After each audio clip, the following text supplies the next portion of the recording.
pertanyaan ada di otakku yang mumet gitu teman-teman, berapa galon kopi yang disuruh minum agar pembunuhnya itu bisa mati.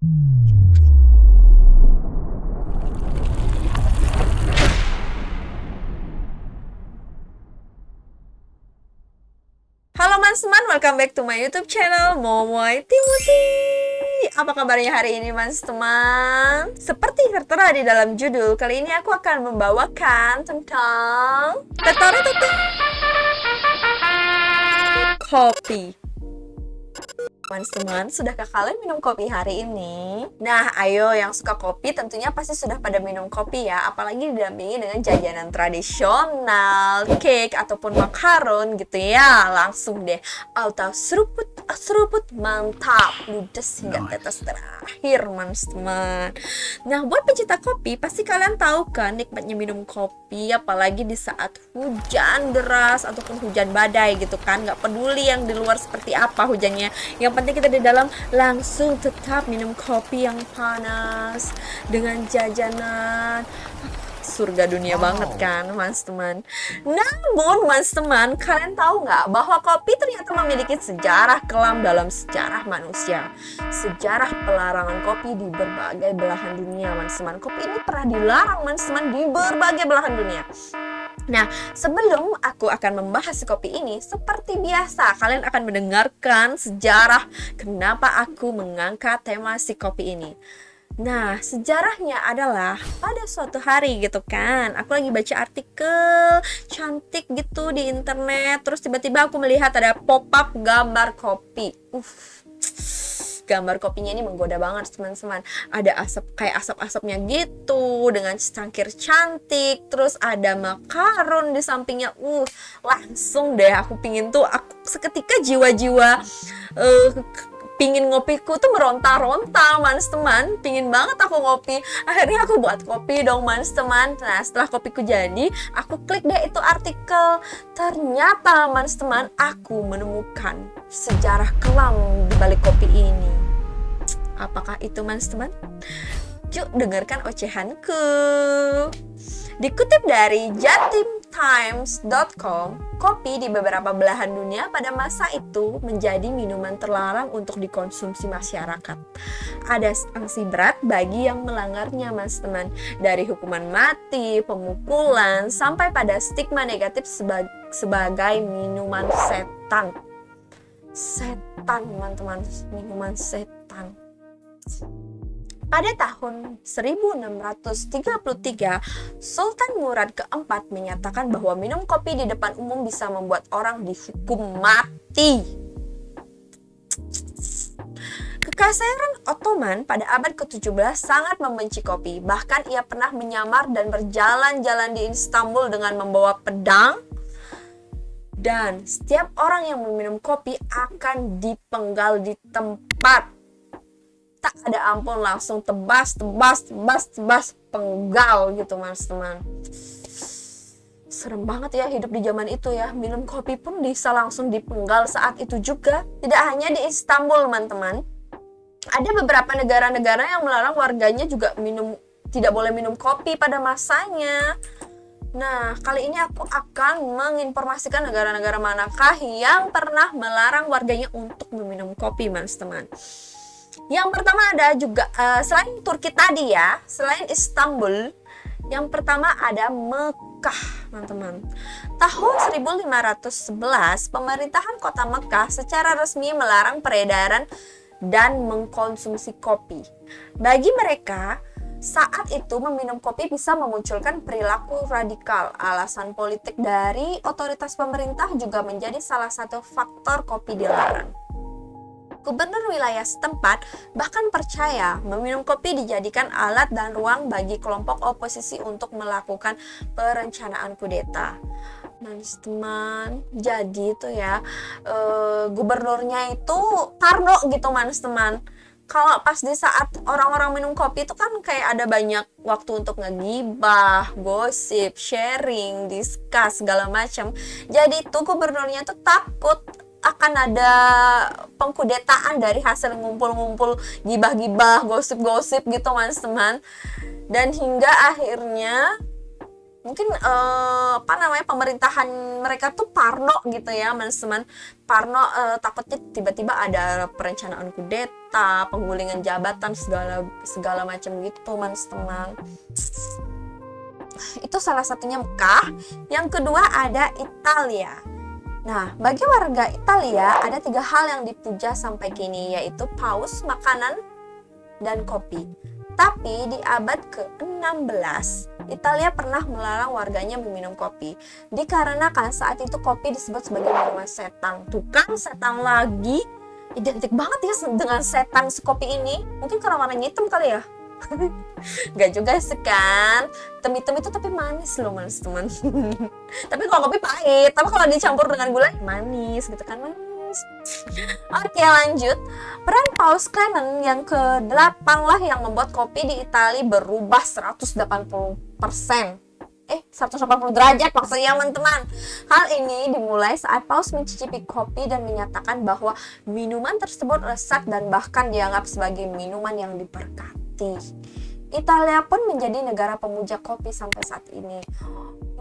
Jadi itu akhirnya kopi itu berubah menjadi 180 derajat ya teman-teman. Dari setan, jadi dianggap setan, sekarang menjadi diberkati. Sampai sekarang masih tetap eksis kopi itu ya teman-teman. Ternyata di Italia ada begitu juga ya. Ada yang percaya sama setan juga ya. Hingga kopi pun sempat disebut sebagai minuman setan. Nah, negara yang ketiga adalah Konstantinopel. Di Konstantinopel, meminum kopi taruhannya hukuman pukul, bahkan sampai pelemparan peminumnya ke laut.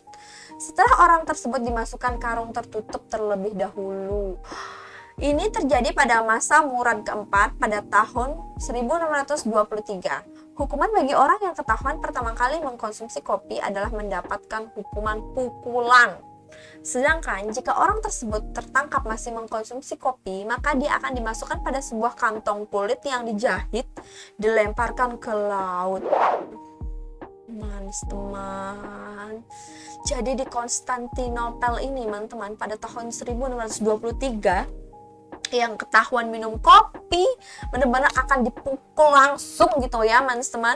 Apalagi yang sudah ketahuan minum kopi, habis itu kan mungkin dibebaskan gitu kan, dikasih oh ya udahlah, udah yang penting udah dihukum pertama, dipukul gitu kan, habis itu dilepaskan. Nah, kalau ketahuan minum kopi lagi akan dimasukkan ke kantong kulit yang dijahit. Bayangkan teman-teman, dimasukkan tubuh kita ini cuman gara-gara minum kopi, dimasukkan ke dalam kantong kulit, terus kantong kulit itu dijarit, terus dilempar ke laut teman-teman. Jadi dilempar ke lautnya tuh hidup-hidup teman-teman, hanya gara-gara minum kopi. Mungkin kalau aku hidup di zaman itu dan di tempat itu, mungkin kopi adalah sebagai benar-benar kayak narkobanya sekarang mungkin ya. Benar-benar mengerikan ya teman-teman, cuman gara-gara si kopi. Oke, lanjut. Yang keempat adalah Swedia. Di Swedia, larangan peredaran dan minum kopi diberlakukan tahun 1746. Kopi ini dianggap sebagai minuman terlarang dan dianggap serupa racun. Di masa ini, seorang pembunuh akan dihukum dengan minum kopi hingga mati. Di kerajaan bahkan terdapat sebuah profesi khusus sebagai tester yang mencicipi apakah hidangan keluarga raja mengandung kopi atau tidak. Teman-teman, ini ngeri juga ya teman-teman. Di Swedia itu kopi tuh dianggap benar-benar kayak racun gitu, serupa dengan racun. Dan orang yang ketahuan itu akan dibunuh dengan cara dikasih kopi hingga mati. Gimana ya? Caranya berapa galon itu yang pertanyaan ada di otakku yang mumet gitu teman-teman. Berapa galon kopi yang disuruh minum agar pembunuhnya itu bisa mati teman-teman, sampai mati gitu. Dia harus berapa galon minum kopi ya? Jadi benar-benar kafeinnya tuh mungkin akhirnya kebanyakan kafein itu juga tidak bagus. Mungkin itu yang menyebabkan benar-benar sampai mati kebanyakan kafein gitu ya. Terus di sana tuh juga ada profesi yang khusus untuk mencicipi makanan keluarga raja apakah mengandung kopi atau tidak. Jadi dicicipi dulu oleh dayang-dayangnya gitu, atau salah satu yang ditunjuk gitu teman-teman untuk mencicipi kopinya.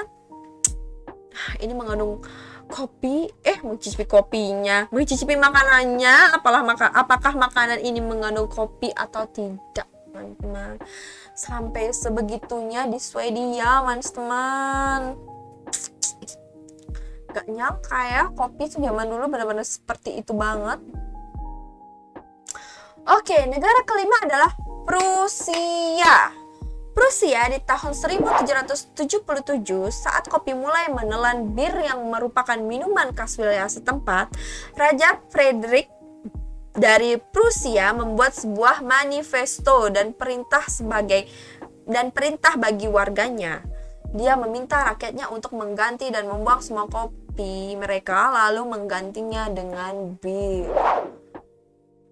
Jadi teman-teman, sampai sebegitunya kopi itu mempengaruhi berbagai macam negara, mempengaruhi negara tersebut hingga rajanya tuh minta, saking bencinya gitu kan sama kopinya tuh, minta digantikan dengan bir, teman-teman. Saking populernya kopi itu, saking mungkin membuat kecanduannya kopi itu, hingga akhirnya diganti dengan bir oleh rajanya, teman-teman. Ternyata benar-benar kelam-kelam ya, teman-teman. Dari 5 negara itu semuanya kisahnya kelam semua ya. Kalau sekarang ada larangan minum kopi itu gimana ya semua masyarakat? Karena masyarakat udah kecanduan ya, sebagian besar udah kecanduan kopi gitu kan. Apalagi ngopi sambil curcol-curcol gitu sama teman-teman, sama keluarga, di mall, di rumah, atau dimanapun itu kan, itu enak banget ya. Kalau dilarang ya. Tapi sekarang kan kita minum kopi nggak ada tujuan untuk menggulingkan suatu kerajaan. Paling kita ngegosip, curcol gitu sambil minum kopi ya. Sayang banget sih kopi ini, ternyata sejarahnya kelam banget. Nah, itulah teman-teman 5 negara yang sudah melarang keras minum kopi pada zamannya. Tapi kalau sekarang kayaknya sih udah peraturannya tuh udah semakin luntur gitu kan, udah nggak ada peraturan minum kopi hingga ditebas sampai mati kayaknya ya. Soalnya aku belum sempat searching sampai ke sana, teman-teman. Soalnya ini kan lumayan luas juga ya tentang kopi ini. Ternyata sejarahnya bener-bener kelam ya, teman-teman.